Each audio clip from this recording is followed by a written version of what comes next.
So it was around late June 2020, I began imagining how this pathway where we are standing now, Discovery Walk, might turn out to be.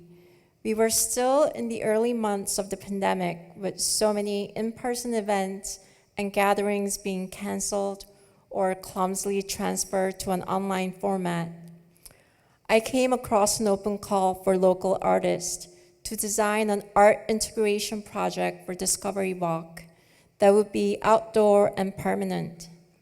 The idea of expanding the sidewalk space to allow folks to relax and contemplate all the different features along the linear urban garden walk was something I was immediately excited to see happening here in Rochester. As a former New Yorker, I was especially thrilled by the prospect of seeing an urban space that prioritized people more than cars. Because a space like this can activate and facilitate gatherings and conversations and connections, something I was really missing, especially missing during the pandemic. An interesting challenge for the art project was that the artwork wasn't going to be a big monumental sculpture or a mural work, but instead something that would be integral, a part of an essential feature along the pathway of Discovery Walk. In order to understand the characteristics of the site better, I walked down this path, 2nd Avenue Southwest, often on my lunch break, as my old studio space was not too far from here. One thing that I noticed on these walks was the gentle sloping hill that rose as I approached Discovery Square from Soldiers Field Park, which then gradually came down as I walked further up north towards Mayo Clinic. In talking with the team at Cohen Partners, I learned that this gentle sloping of the hill is, in fact, an artifact of a geologic history that dates as far back as 12,000 years ago. During the most recent glaciation event, the ice drifts came down from the north, flattening much of the upper Midwest. Eventually, they thawed and formed many lakes, which is why the state of Minnesota boasts more than 10,000 lakes. However, those ice drifts never made it down to this region, where we are sitting down now. This is the driftless region. This is also why there is not one natural lake in Olmsted County. Instead, we have bluffs, ridges, and the beautiful Zumbro River flowing through downtown Rochester. My artwork, titled Punctuated Asymptote, is comprised of 62 pedestrian lights. You may have noticed already how each light has a unique length. In fact, the shortest one, right on this block, is only 4 feet tall. A child could walk up to it and touch the top of it. The tallest one, near the Soldiers Field Park, is almost 15 feet tall. While they all have different heights, they all reach the same topographical elevation at 1,017.79 feet. Each day, the lights will start turning on at sunset, beginning with the southmost light by the Soldiers Field Park and turning off at sunrise, starting from 2nd Street Southwest at half-second intervals. Just as each light has a unique height, each light will turn on and off at a distinct time.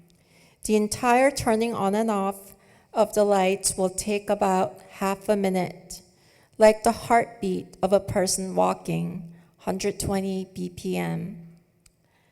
The color of these light poles references chroma key blue. This is a color often used in TV video production, where the visibility of the color makes it easy to select the background and swap it for a different one.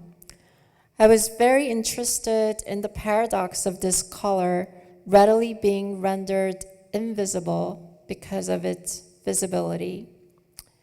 The title of the artwork includes a word from geometry, asymptote. An asymptotic line comes very close to a curve where there is no longer any distance between the line and the curve. And exactly from that point of contact, the asymptotic line stretches far infinitely in two directions. The idea of the infinite becomes possible, almost tangible, exactly from the position where you stand. From the unique positions we stand, we all have different perspectives and narratives. In my studio practice, I make photographs that play with the optics of the camera, where I play with focal length, perspective, magnification, and perception. The picture in front of me can change completely just with the slight shifting of the positioning of the camera. I immigrated to the US with my family from South Korea as a teenager. Having to navigate different cultures and languages at such an age was like suddenly missing an internal compass. This experience has prompted me to probe further into the relationship between seeing and knowing, especially in the things that we can easily take for granted. For example, how the camera organizes the world in front of us onto the screen of our phones, or this gentle sloping of the land we have on Discovery Walk. Things that we tend to overlook as we go about our everyday. But I think in those moments of reckoning where we are, the unique coordinates that our body is positioned at this place and time, there opens up an opportunity for awareness and perhaps even empathy for one another. Art, I believe, offers an essential portal to our lives that can enrich and deepen our appreciation of the world around us and each other. Art in a public space is also freely accessible. It is for everyone to enjoy. And this particular artwork, Punctuated Asymptote, is a site-specific work that responds to the lay of the ground where we stand and the daily solar event happening right here. It is a unique work of art that you won't find anywhere else. Discovery Walk provided me with my first opportunity to work on a public art project. For more than 20 years, I have worked mostly alone in the studio. The opportunity to work on this project challenged me to think bigger and outside of my studio confinement. From the very beginning part of the design process, there were so many conversations with so many folks, the community co-designers, the design team at Cohen Partners, various members of the business community, and the stakeholders. And to be around so many folks who deeply care about the future of Rochester was inspiring.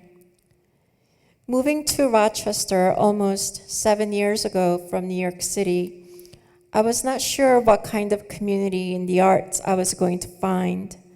But luckily, soon after arriving here, I found a small group of artists who were dedicated to their practices and who welcomed me into the community.